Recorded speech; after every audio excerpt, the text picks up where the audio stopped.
ಅಂತ ಪದ್ಧತಿ ಅದರ ಪ್ರಕಾರ ತೆಗೆದಾಕಿದೀವಿ.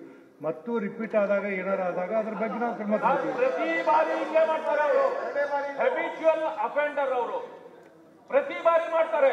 ಸಭಾಪತಿಗಳೇ ಇದು ಸರಿ ಇದೆ, ಇವ್ರು ಮಾತಾಡ ಸರಿ ಈ ರೀತಿ ಮಾತಾಡ್ತಾರೆ, ಈ ರೀತಿ ಮಾತಾಡ್ತಾರೆ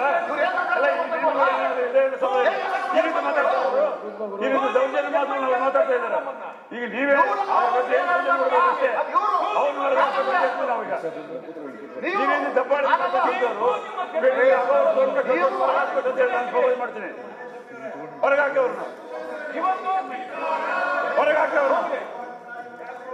ಈ ರೀತಿ ದಬ್ಬಾಳಿ ನಾವು ಎಲ್ಲೂ ನೋಡಿಲ್ಲ ನಾವು. ಅವ್ರು ಹೇಳಿದ್ದೆ ಕೇಳ್ಬೇಕಿಲ್ಲ, ಯಾರು ಹೇಳಿದ್ರು? ಅವ್ರನ್ನ ಹಾಕಲಿ, ನನ್ನನ್ನ ಯಾಕೆ ಹಾಕ್ಬೇಕು? ನಾನು ಬಯಸ್ಕೊಂಡು ನನ್ನ ವರ್ಗ ಹಾಕ್ಬೇಕಾ? ನೀವು ಮಾತಾಡಿದ್ದೀನಿ ಈ ರೀತಿ ದಬ್ಬಾಳಿಗೆ ಇಲ್ಲ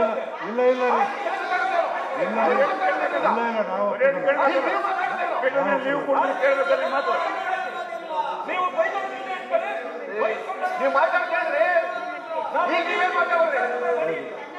ಹಾಕಿ ನಿಮ್ಮ ಕಣ್ಣು ಮುಂದೆ ನಮ್ಮನ್ನು ಅಂದ ಮೇಲೆ ಅವ್ರಿಗೆಲ್ಲ ಶಿಕ್ಷೆ ನನಗೆ ಕೊಡಿ. ನಾನೇನು ನಾನು ರೆಡಿ ಇದ್ದೇನೆ. ಒಂದ್ ನಿಮಿಷ ರೀ ಪ್ಲೀಸ್, ಒಂದ್ ನಿಮಿಷ ತಡಿಯಮ್ಮ, ಒಂದ್ ನಿಮಿಷ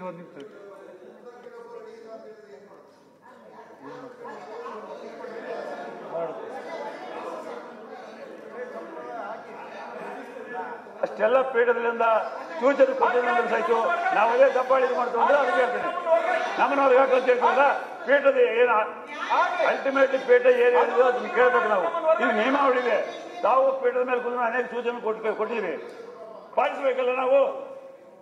ಆಯ್ತು, ಪೀಠ ರೂಲಿಂಗ್ ಕೊಟ್ಟು ಸಭಾಪತಿಗಳೇ, ಅವ್ರ ಉದ್ದೇಶ ಇರುವಂತದ್ದು ಸಭಾನಾಯಕರು ಇಲ್ಲಿ ಕೊಡಬಾರ್ದು, ಅವ್ರ ಹೇಳಿಕೆ ಕೊಡಬಾರ್ದು, ಅದಕ್ಕೋಸ್ಕರ ಇಟ್ಕೊಂಡು ಪ್ರತಿಭಟನೆ ಮಾಡ್ತಾ ಇದ್ದಾರೆ. ಯಾವ ಒಳ್ಳೆ ಉದ್ದೇಶ ಇಲ್ಲ. ಅನೇಕ ಘಟನೆಗಳು ವಿಧಾನಸಭೆಯಲ್ಲಿ ವಿಧಾನ ಪರಿಷತ್ ಆಗಿದೆ, ಈ ತರ ಅನೇಕ ಪ್ರಕರಣಗಳಾಗಿದೆ. ಸುಮ್ಮನೆ ನೀವು ಇದೆಲ್ಲ ಮಾಡಿದ್ರೆ ಹೆಂಗೆ ಸಭಾಪತಿಗಳೇ? ಈಗ ನಿಮ್ಮ ದುರುದ್ದೇಶ ಅಷ್ಟೇ. ಒಂದ್ ನಿಮಿಷ ವಿರೋಧ ಪಕ್ಷ ನಾಯಕರ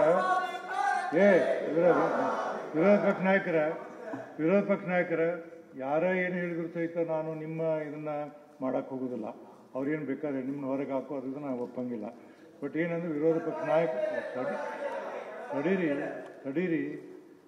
ನಾ ಇದೇಗೇನು ನಿಮ್ಗೆ ಗೊತ್ತಲ್ಲ ನೋಡಿ. ನಾ ಹೇಳ್ತೀನಿ, ವಿರೋಧ ಪಕ್ಷ ನಾಯಕರು ಅಂದ್ರೆ ಸಹಿತ ಶೆಡೋ ಆಫ್ ದಿ ಚೀಫ್ ಮಿನಿಸ್ಟರ್ ಇದ್ದಂಗೆ. ಸಭಾನಾಯಕರು ಈಕ್ವಲ್ ಇರ್ತೀವಿ. ನಿಮ್ಮ ಎಲ್ಲ ಮಾತಿಗೆ ಗೌರವವನ್ನು ಕೊಟ್ಟು ನಾವು ಎಲ್ಲರೂ ಇದು ಮಾಡ್ತಾ ಬಂದಿದ್ದೀವಿ. ನಂದು ದಯಮಾಡಿ ವಿನಂತಿ ಏನಂದ್ರೆ, ಆಯ್ತು ಈಗ ನಡೆದಂಥ ಘಟನೆ ಮುಗಿದ ನಂತರ ಈಗ ಏನು ಒಂದು ಹಂತಕ್ಕೆ ಇರ್ತಾವೆ ಸದನದಲ್ಲಿ, ನೀವು ಅವರು ಎಲ್ಲ ಜಗಳಾಡೋದು ಇರ್ತಾವೆ. ಅವೆಲ್ಲ ಮುಗಿದ ನಂತರ ಈ ಒಂದು ಹಂತಕ್ಕೆ ಬಂದ ನಾವೆಲ್ಲರೂ ಕೂಡಿ ಮಾತಾಡಿ ಕೊನೆ ದಿವಸ ಸರಿಯಾಗಿ ಅಂತ ಇದನ್ನು ಸದನ ನಡೆಸ್ಕೊಂಡು ಹೋಗೋಣಂತ ನಾನು ನಿಮ್ಮಲ್ಲಿ ವಿನಂತಿ ಮಾಡ್ತೀನಿ. ದಯಮಾಡಿ ನಿಮ್ಮ ಮಂದಿಗೆ ಹೇಳ್ರಿ, ಒಳಗೆ ಬಂದು ಕೂತ್ಕೊಳ್ಳಿ. ನಾನು ಮತ್ತೊಂದು ವಿನಂತಿ ಮಾಡ್ಕೋತೀನಿ, ಒಳಗೆ ಕೂತ್ಕೊಳ್ಳಿ, ಮಾತಾಡಿ, ಒಬ್ಬೊಬ್ಬರು ಮಾತಾಡಿ. ನೀವೇನು ಮಾತಾಡ್ತೀವಿ ಎಲ್ಲದಕ್ಕೂ ಅನುಮತಿ ಕೊಡ್ತೀನಿ, ಚರ್ಚೆ ಮಾಡೋಣ. ನೀವೇನು ಸುನಿಲ್ ಅವರ ನೀವೇನು ಹೇಳಿದ್ರು ಹೇಳಿ.